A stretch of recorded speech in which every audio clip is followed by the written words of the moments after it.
Hello students, class 10 की physics में हमारा पार्ट 4 चल रहा है। और पार्ट 4 में अभी तक हमने लास्ट क्लास में जो हमने पढ़ा था वो था आपका फ्लेमिंग के दाएं हाथ का नियम, फ्लेमिंग के बाएं हाथ का नियम और आपका दाएं हाथ के अंगूठे का नियम। अब अगला टॉपिक आपका जो है विद्युत चुंबकीय प्रेरण है। विद्युत चुंबकीय प्रेरण। लेकिन इससे पहले आपको कुछ और प्रैक्टिकल समझने होंगे और वो है फैराडे के विद्युत चुंबकीय प्रेरण के प्रायोगिक प्रदर्शन। एक प्रैक्टिकल टाइप से है, इसे आप ध्यान से समझना, बहुत अच्छा है, आपको समझने में भी अच्छा लगेगा। क्योंकि अगर आप ये प्रैक्टिकल समझेंगे उसके बाद ही आप विद्युत चुंबकीय प्रेरण का सिद्धांत समझ पाएंगे और यहीं से आपका निकल करके आएगा लेंज का नियम। तो ये आप तभी समझ पाएंगे जो अब मैं आपको समझाने जा रहा हूँ, इसको आप ध्यान से समझें, ध्यान से सुनें और पूरी वीडियो आप देखें, तभी आप इसको आप समझ पाएंगे। तो विद्युत चुंबकीय प्रेरण आप इसके बाद समझेंगे। इससे पहले आपका है फैराडे के विद्युत चुंबकीय प्रेरण के प्रायोगिक प्रदर्शन। और इससे पहले मैं आपको सिखा चुका था, जो लास्ट हमारी क्लास थी, कि चुंबकीय फ्लक्स क्या था आपका और चुंबकीय फ्लक्स में परिवर्तन। तो मुश्किल से इतना आसान है कि आप एक शब्द में भी इसको कह सकते हैं, एक मतलब एक सेंटेंस में। भाई किसी भी तल में से गुजरने वाले चुंबकीय बल रेखाओं की संख्या को उस तल का चुंबकीय फ्लक्स कहते हैं। किसी भी तल में से होकर गुजरने वाली चुंबकीय बल रेखाओं की संख्या को उस तल का चुंबकीय फ्लक्स कहते हैं। माना ये तल है मेरा, आप हाथ देख रहे हैं, ये तल है और यहाँ पे कोई चुंबक रखिए, दूसरा हाथ आप इसे चुंबक समझ लीजिए। तो चुंबक से बल रेखाएं इसमें से गुजरेंगी, हर तल में से गुजरती हैं। चुंबक के सामने आप कुछ भी रखें उसमें से चुंबक के बल रेखाएं गुजरेंगी। तो जितनी बल रेखाएं गुजरेंगी वह इसका चुंबकीय फ्लक्स होगा। माना इसमें से 100 बल रेखाएं गुजर रही हैं तो इसका चुंबकीय फ्लक्स क्या हो गया, 100 वेबर प्रति मीटर स्क्वायर। ठीक। और अब हमें इसमें परिवर्तन करना है, तो हम इसको परिवर्तन क्या करेंगे, यानी हमें बल रेखाओं की, जो चुंबकीय बल रेखाओं की संख्या है उसमें कमी करनी है या वृद्धि करनी है। तो कमी या वृद्धि करने के लिए इसको फिर हमें घुमाना पड़ेगा। तो जैसे जैसे इसको इधर घुमाओ चाहे इसको इधर घुमाओ हाथ को, तो जैसे जैसे अभी तो बिल्कुल लंबवत है, इसमें अधिकतम बल रेखाएं गुजर सकती हैं। और जैसे जैसे आप इसे घुमाना शुरू करेंगे इसमें से कम कम बल रेखाएं गुजरने शुरू हो जाएंगी, कम कम कम कम कम कम कम। और जैसे ये चुंबकीय बल रेखा के समांतर हो जाएगा इसमें से न्यूनतम यानी 0 गुजरेंगी। फिर आप घुमाएंगे, अब ज़्यादा ज़्यादा हो जाएंगी। तो इस तरह से आप घुमाते जाएंगे तो चुंबकीय बल रेखाओं की संख्या में कमी होगी, वृद्धि होगी, कमी होगी, वृद्धि होगी। और इस कमी वृद्धि को ही चुंबकीय फ्लक्स में परिवर्तन कहते हैं। ये मैं आपको कई बार बता चुका हूँ पिछली जो भी क्लास थी। ठीक। अब अगला टॉपिक इसी से आगे बढ़ेगा आपका। तो दो बातें आपको अच्छी तरह से याद रखनी है। क्या? फैराडे के विद्युत चुंबकीय फ्लक्स और चुंबकीय फ्लक्स में परिवर्तन। अब आप देखिए इसमें क्या है आपका अगला जो आपका ये है फैराडे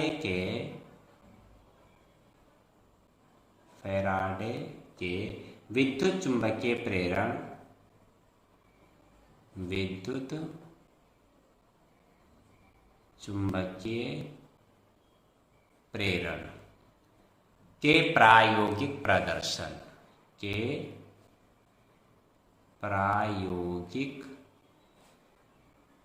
प्रदर्शन। ये क्या है देखो। इससे पहले आपको कुछ बातें ऐसी बताता हूँ, कुछ इंटरेस्टिंग तथ्य हैं इसमें हमारे। और इसमें क्या है कि जैसे हम कोई काम करते हैं तो अगर वो कई बार करने पर भी हम उसमें असफल हो जाते हैं तो असफल होने पर हम झल्ला जाते हैं, एकदम से मतलब परेशान हो जाते हैं। अब परेशान हो जाते हैं तो उसके बाद हम क्या करते हैं, या तो वस्तुओं के इधर उधर फेंक देते हैं हम, कि ये जैसे कि आपको मैं एग्जांपल दूं, मैं इसलिए कह रहा हूं कि इसका संबंध जो मैं आपको बता रहा हूं इसका संबंध इस प्रैक्टिकल से। एग्जाम्पल के लिए माना आप क्रिकेट खेलते हैं, आपको क्रिकेट खेलते होंगे आप थोड़ा बहुत जब भी, ठीक।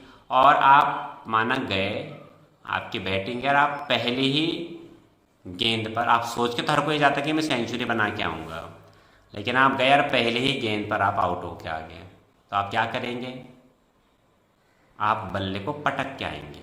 ये एक 100% एक स्वाभाविक क्रिया है कि आप पटकेंगे, आप झल्ला जाएंगे, आप अपने आप से बहुत नाखुश रहेंगे कि मैं कितनी उम्मीद लेके गया था और मैंने कुछ भी नहीं किया। तो पटक के आएंगे या बल्ला सा फेंक भी देंगे, हल्का सा पटकेंगे जरूर, उसको गुस्सा अपना दिखाएंगे, उसको प्रदर्शित करेंगे।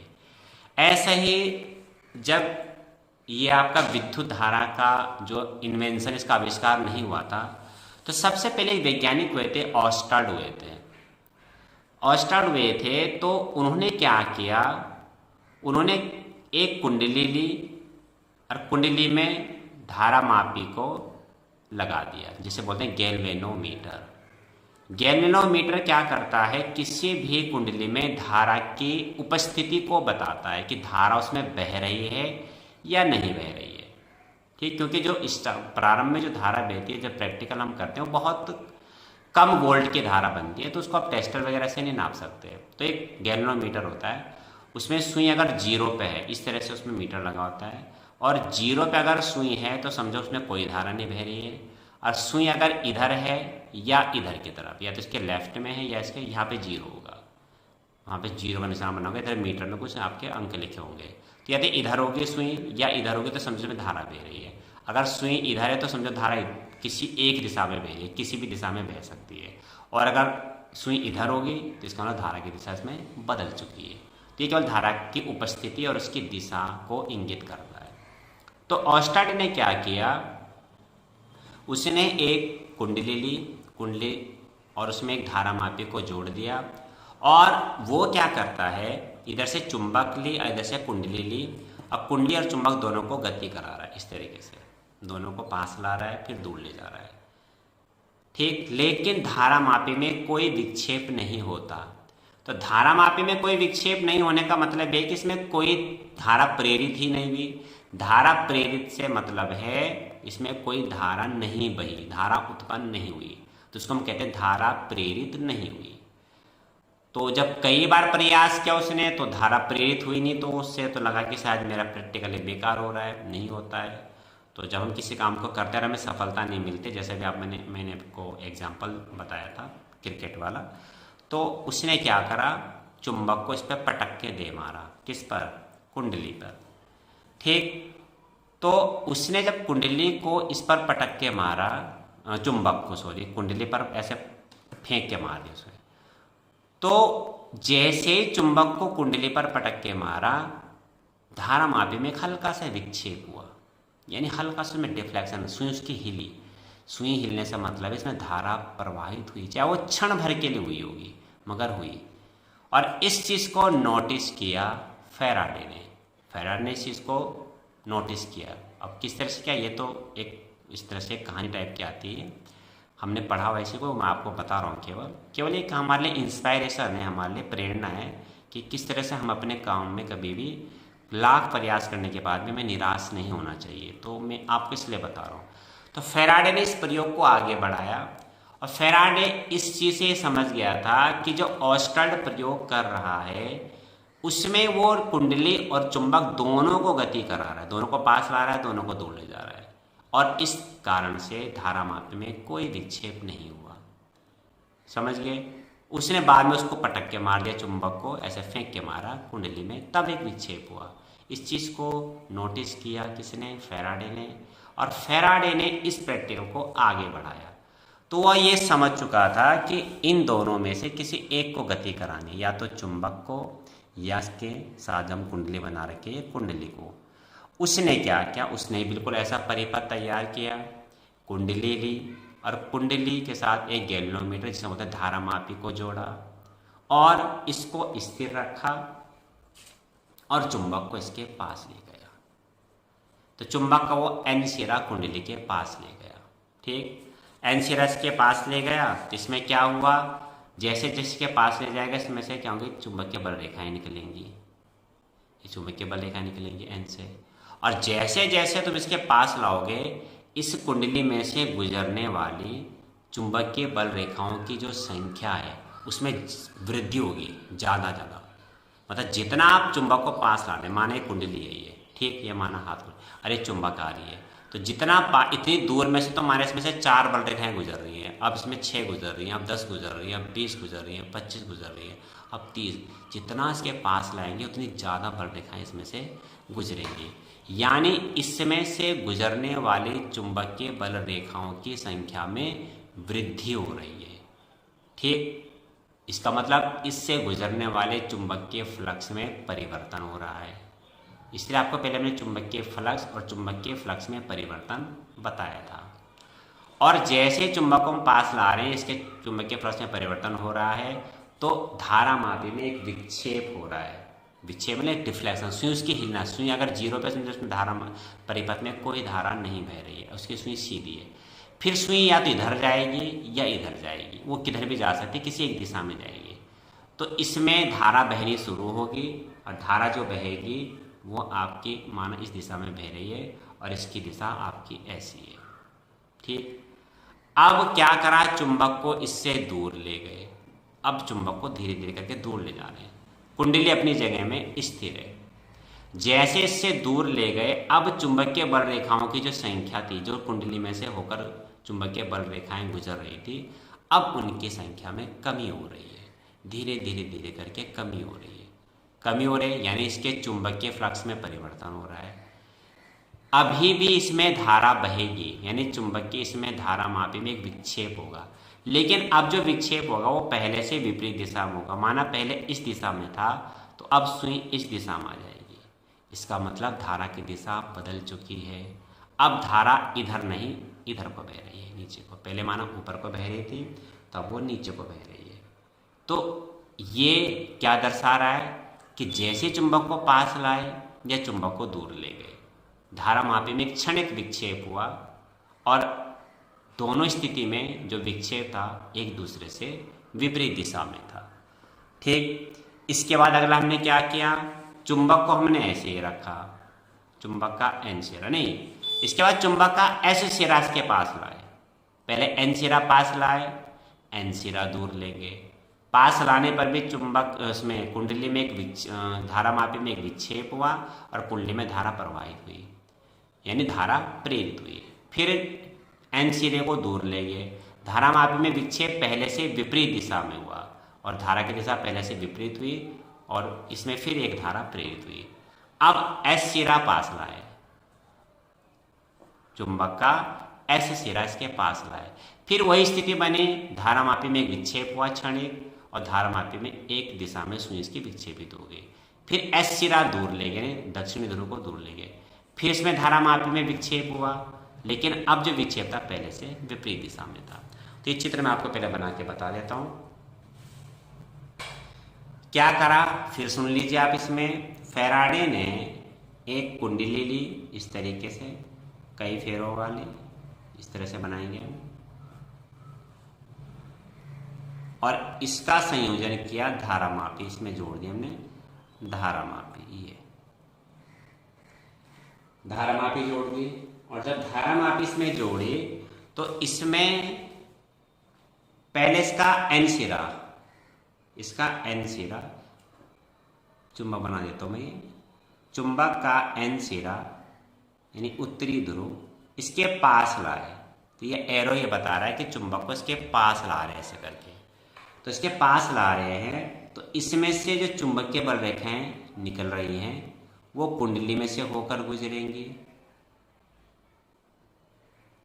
और जैसे जैसे पास लाते जाएंगे आप खुद भी इस बात को समझ सकते हैं, चुंबकीय बल रेखाएं ज़्यादा ज़्यादा गुजरेंगी इसमें से, यानी इससे कुंडली से होकर गुजरने वाले चुंबकीय फ्लक्स में परिवर्तन होगा।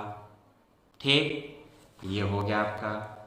अब क्या करा, जैसे ही चुंबक को आप इसके पास लाए, इसमें एक पहले सुई ऐसे की सीधी और सुई अब इधर को होगी, इसकी एक विक्षेप हुआ। तो सुई का घूमना यह बताता है कि इसमें धारा प्रेरित हो चुकी है और धारा की दिशा ये है। यदि ठीक, ये बही धारा इधर को, फिर ऊपर को आई, फिर ये बही, फिर ऊपर को आई, ठीक, और फिर ये बही, फिर ऊपर को आई, फिर ये बही, और ये आगे धारा।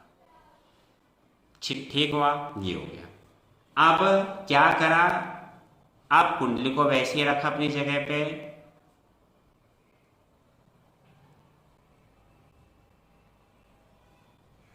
और धारामापी को ऐसे ही जोड़ा इसके साथ में।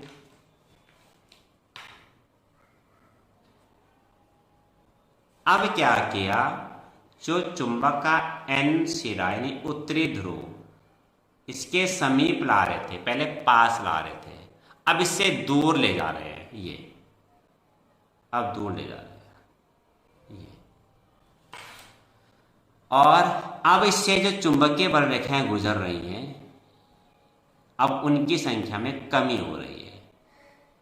तो चुंबकीय बल रेखाओं की संख्या में वृद्धि हुई जब पास लाए, अब दूर ले जा रहे हैं तो कमी हो रही है।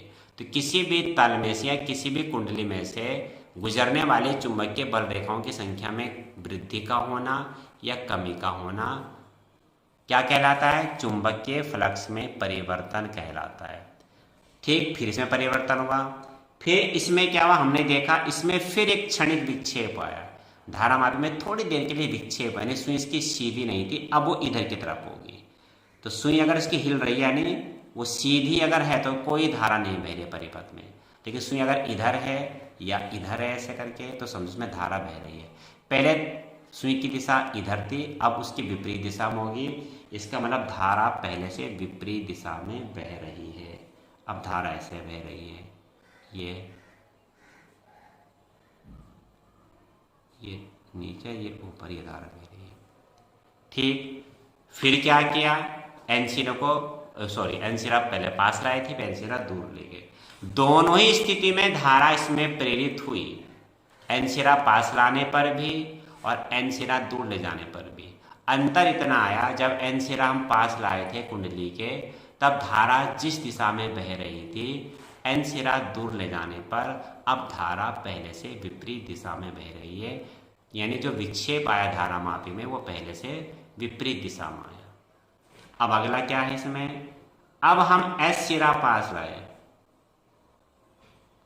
हमने क्या किया, कुंडली ऐसे जोड़ी, ये धारामापी लगा दी इसमें, और अब इसका एस सिरा हम पास ला रहे हैं, तो धारामापी में फिर विक्षेप हुआ।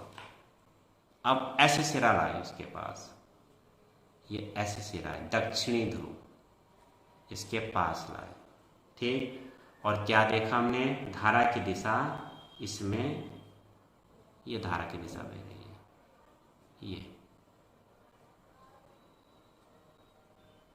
ये ठीक, ये धारा की दिशा बह रही है।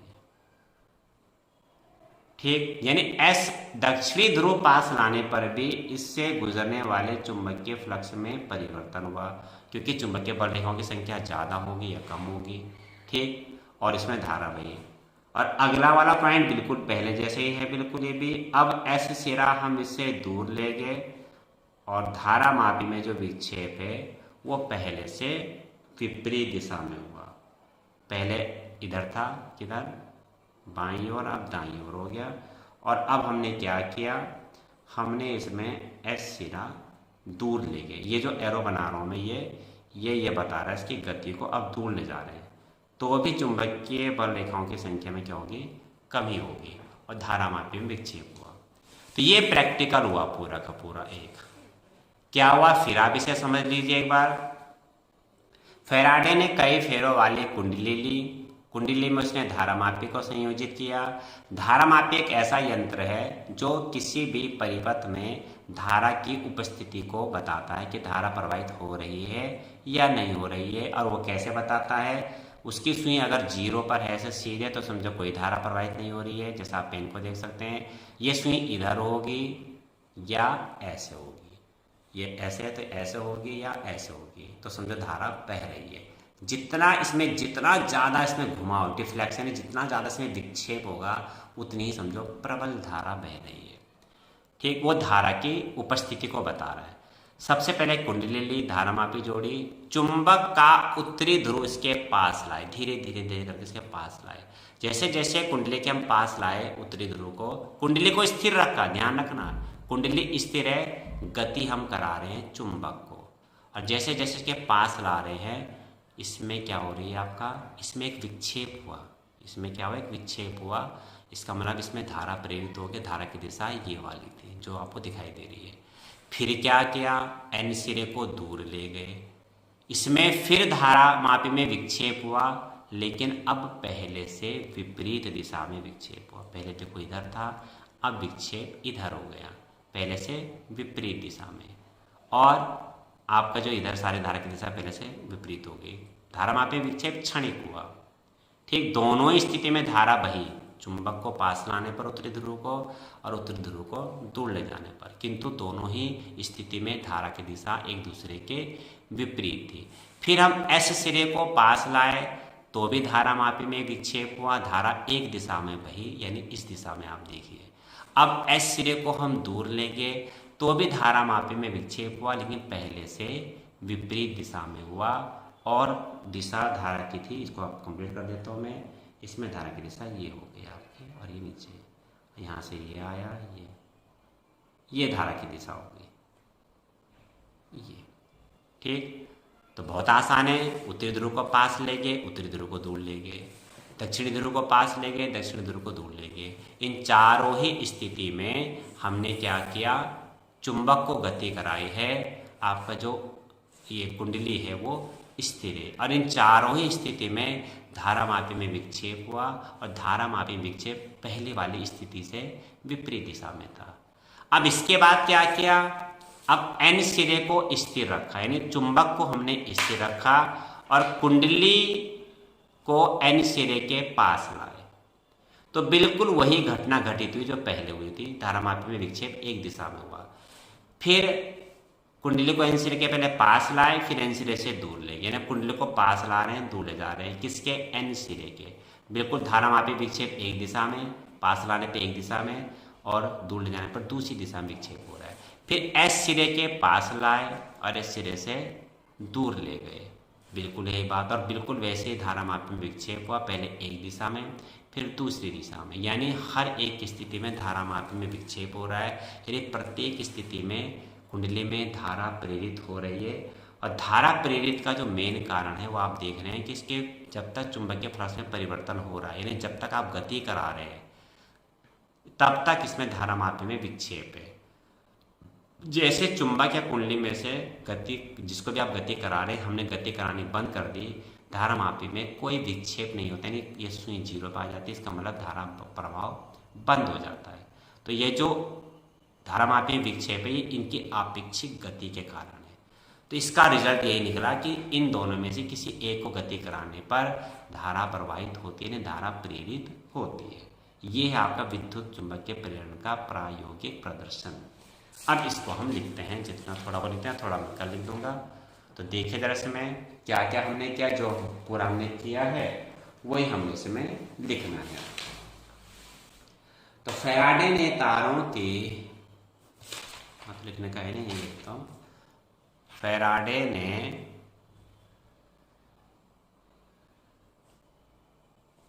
तारों की एक कुंडली बनाकर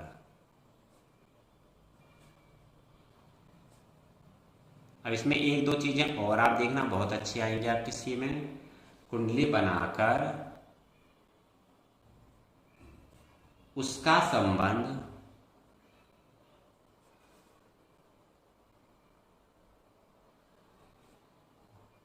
धारा मापी से किया।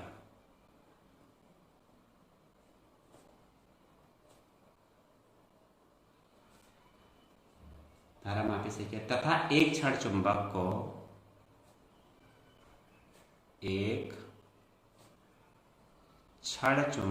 को उसके समीप लाकर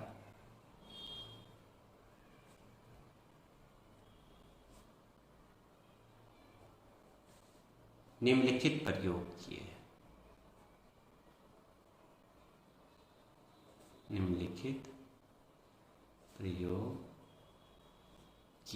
अब प्रयोग क्या किए, तो जो मैंने आपको बताया भी वही प्रयोग हुए इसमें।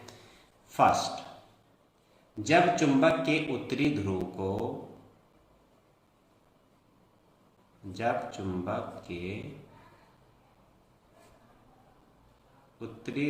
को कुंडली के समीप लाया जाता है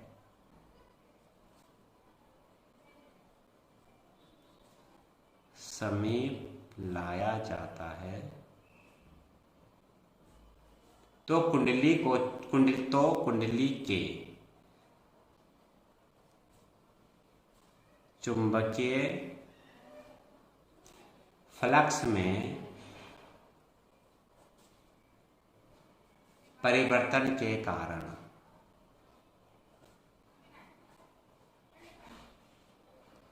कुंडली में एक धारा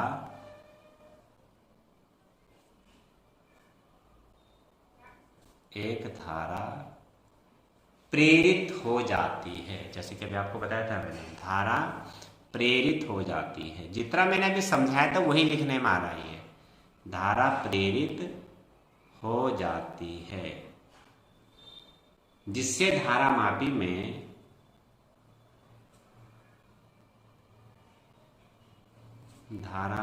में क्षणिक विक्षेप, क्षणिक का मतलब है बहुत कम समय के लिए धारा प्रवाहित होती है, लेकिन होती है।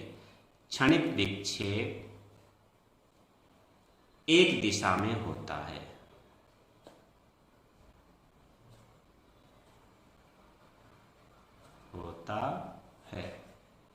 जब चुंबक के इसी ध्रुव को, अभी हमने क्या किया था, चुंबक के उत्तरी ध्रुव को पास लाए, कुंडली को हमने स्थिर रखा और उत्तरी ध्रुव को पास लाए, तो क्या हुआ, कुंडली के चुंबकीय फ्लक्स में परिवर्तन के कारण उसमें धारा प्रेरित हो जाती है और इसमें क्षणिक विक्षेप एक दिशा में, वो किसी भी दिशा में हो सकता है लेकिन किसी एक दिशा में होगा।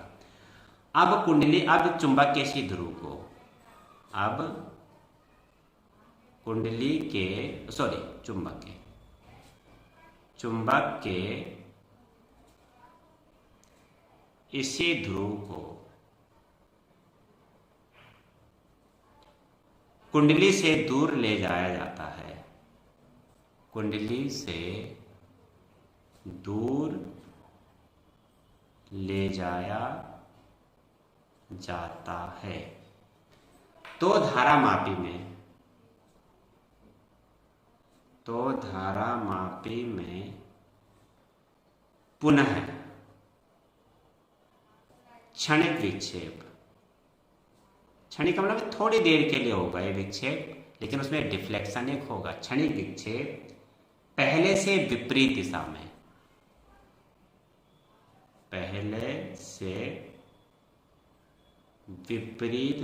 में होता है। ठीक, ये है कैसे, मैं फिर आपको बता देता हूँ। उत्तरी ध्रुव को पास लाए, इसमें एक क्षणिक विक्षेप हुआ एक दिशा में, उत्तरी ध्रुव को दूर ले गए, अब क्षणिक विक्षेप पहले से विपरीत दिशा, पहले इधर हुआ था, इधर आपका दाईं ओर, अब इधर बाईं ओर हो रहा है। किस वजह से हो रहा है, चुंबक को हम गति करा रहे हैं, इसके पास लाए उत्तरी ध्रुव को, फिर दूर ले गए, क्षणिक में बहुत कम समय के लिए हुआ, और विक्षेप होना ये दर्शाता है कि कुंडली में धारा प्रेरित हो रही है, यानी इसमें धारा बहने लगी है। ठीक, अब अगला क्या, एस ध्रुव को पास लाए, एस ध्रुव को दूर ले गए। ठीक है, तो इसे एक दिखा देता हूँ, बाकी जो दो बचे वो कल लिखा दूंगा मैं, लास्ट इसमें यही है आपका सेकंड। इसी प्रकार चुंबक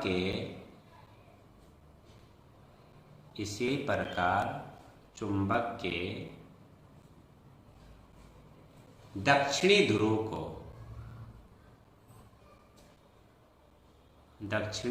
को कुंडली के समीप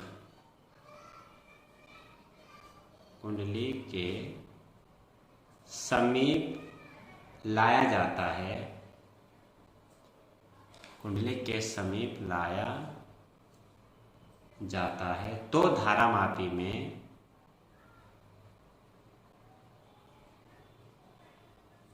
क्षणिक विक्षेप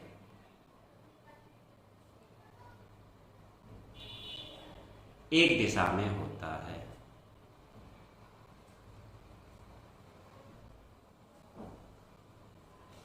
तथा जब इसी ध्रुव को, पहले एस ध्रुव को पास लाए, अब इसको दूर ले गए, तथा जब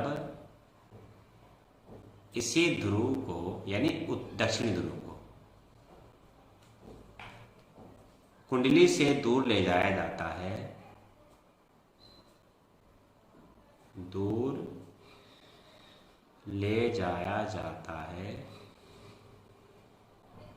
तो धारामापी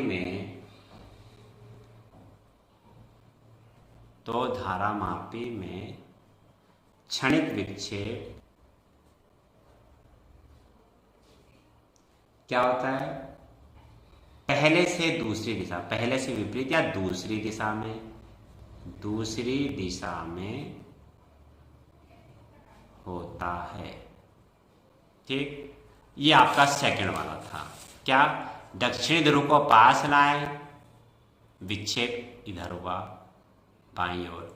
दक्षिणी ध्रुव को दूर ले गए, विक्षेप दूसरी तरफ यानी बाईं ओर। विक्षेप होना यह दर्शाता है कि इसमें धारा प्रवाहित हो रही है। तो बहुत आसान है, चुंबक को एन सिरे को पास लाए, एन सिरे को दूर ले गए, फिर एस सिरे को पास लाए, एस सिरे को दूर ले गए। इन चारों ही स्थिति में कुंडली हमारी क्या थी? स्थिर थी, केवल चुंबक की गति हो रही थी। और इस प्रकार हमने देखा कि धारामापी में विक्षेप हुआ, यानी कुंडली में धारा प्रेरित हुई। और प्रेरित होने का कारण ये था कि इसके चुंबक के फ्लक्स में परिवर्तन हो रहा था, यानी चुंबक के परिलेखाओं की संख्या में वृद्धि हो रही थी, फिर दूर ले जाने पर कमी हो रही थी, पास लाने पर फिर वृद्धि हो रही थी, दूर ले जाने पर फिर कमी हो रही थी। और चुंबक के फ्लक्स में परिवर्तन ही इन सब का जो है मुख्य कारण है धारा प्रेरित का। ठीक है, कल फिर इसके आगे का पोर्शन होगा, तो उसे आप कल समझेंगे। फिलहाल आप इसको ढंग से एक बार रिवाइज कर लेना, इसको देख लेना, समझ लेना, इसको ढंग से लिख लेना और इसको याद कर लेना। इतने काम आपने करने हैं। इसके बाद आपका विद्युत चुंबकीय प्रेरण का सिद्धांत आएगा और इसके बाद तब आपका आएगा लेंज का नियम। इसमें धारा की दिशा कैसे बनेगी, इसमें भी एक नियम है कि धारा इधर को ही बहेगी। जब एन सिरा आप पास लाएंगे तो धारा ऊपर को ही बहेगी, एन सिरा दूर ले जाएंगे तो धारा नीचे को ही बहेगी। ये देखो, एस सिरा पास लाएंगे तो धारा ऊपर को ऐसे ही बहेगी और एस सिरा दूर ले जाएंगे तो धारा ऐसे बहेगी, इधर को ऐसे। इसका कारण है, ये मैं कल आपको समझाऊंगा। इसको आप ढंग से एक बार रिवाइज कर लेना। इसके आगे का पोर्शन फिर है। फिर मैं कह रहा हूँ चुंबकीय फ्लक्स, ये आपको मैंने पहले बताया था, और चुंबकीय फ्लक्स में परिवर्तन। ये दो चीज़ें बहुत आसान है, इसको ढंग से आप समझ लेना। एक बार फिर दोबारा इसको देख लेना, रिवाइज कर लेना, तब आगे के टॉपिक आप समझते जाएंगे। कल फिर मिलेंगे लाइव क्लास में, इसलिए आप मन लगा करके पढ़ाई करना कल तक, इसको अच्छी तरह से रिवाइज करना। कल तक के लिए सभी को शुभकामनाएं। घर में रहें, सुरक्षित रहें और मन लगा करके पढ़ाई करें।